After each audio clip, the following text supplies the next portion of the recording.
Hi there, it's April 9th and time for Proverbs 9. We're just going to keep doing this as long as we can.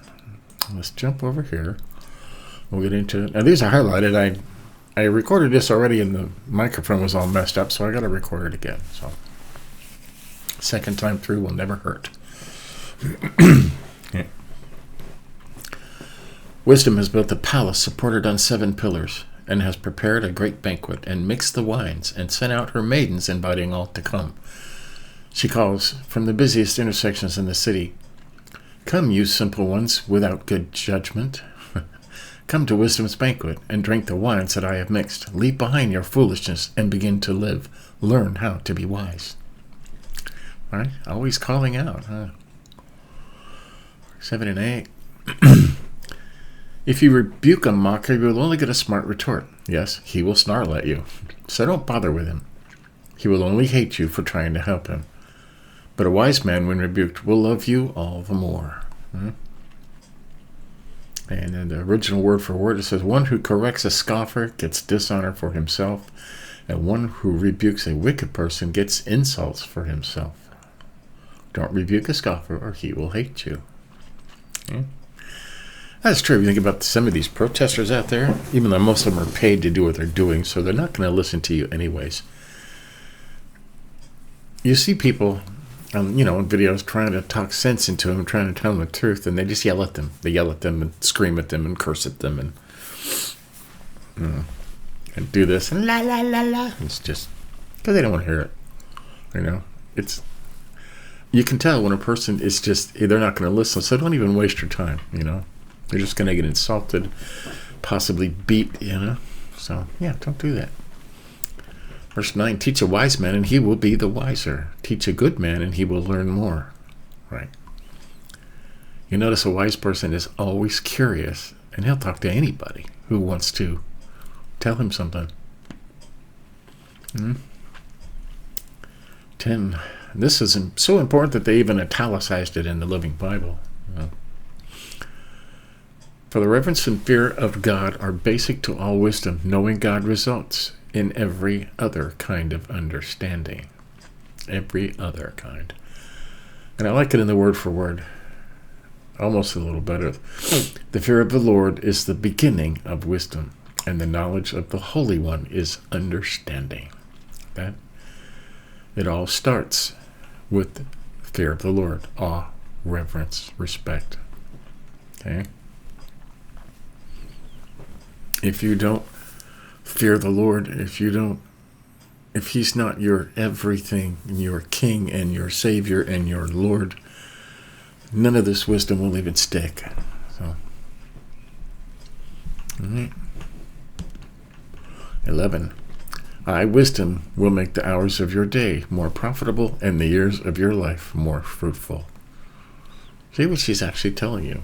Wisdom will make the hours of your day more profitable and the years of your life more fruitful.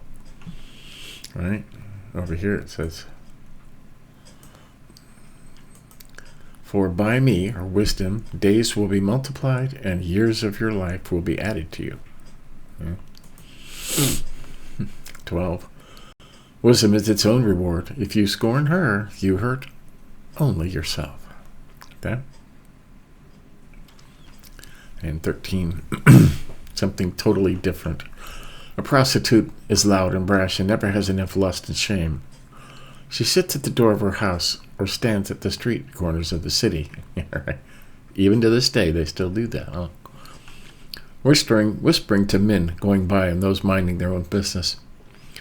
Come home with me, she urges simpletons. Stolen melons are sweetest, stolen apples taste the best, but they don't realize that her former guests are now citizens of hell. This is, they took some real liberties here, okay? Because that's not what the word for word says. It says, and they even corrected themselves here, they say, stop that. It says stolen melons literally is stolen water, and apples literally stolen food. Food back then was considered bread. So, and the direct word for word is stolen water is sweet, and bread eaten in secret is pleasant. So, there you have it. That's Proverbs 9 for April 9th. We'll go over our highlights real quick, even though we talked about them already. If you rebuke a mocker, you will get only a smart retort. Yes, he will snarl at you, so don't bother with him. He will only hate you for trying to help him. But a wise man, when rebuked, will love you all the more. Right? Stay away from those protests. Just don't even go down there, okay? Because you're not going to do any good. Okay? And the key verse. This is the key verse in all of Proverbs, actually. For the reverence and fear of God are basic to all wisdom. Knowing God results in every other kind of understanding. And it says it better over here. The fear of the Lord is the beginning of wisdom. Okay? The beginning of wisdom. And the knowledge of the Holy One is understanding. Right? So before you even want to get wisdom, you have to be right with God. Okay? That's not hard. You just have to ask him.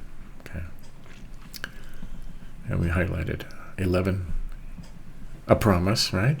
I, wisdom, will make the hours of your day more profitable and the years of your life more fruitful. Right? Now, all over Proverbs, wisdom promises to be profitable. Okay? If you search for wisdom, riches, honor, it will come. It says she'll fill your house with treasure. It says you'll live longer, you'll be happier. It just says that everywhere. Okay? And we're just going to keep studying until I have committed all of this to memory. Okay? This is the 8th time through this, and I'm planning on doing it at least 24 times for 2 years. So, and we'll see how smart we are at the end of 2 years, right? So, there you go. Stay tuned later today. We are in the book of Samuel. Samuel's going to appoint Saul today to be the king. And that starts the whole story of David and the Philistines and David and Goliath and all that stuff comes after Saul makes a mess of things. So, but there you have it. Remember, stay smart. Fear the Lord first. Okay? Have a good day.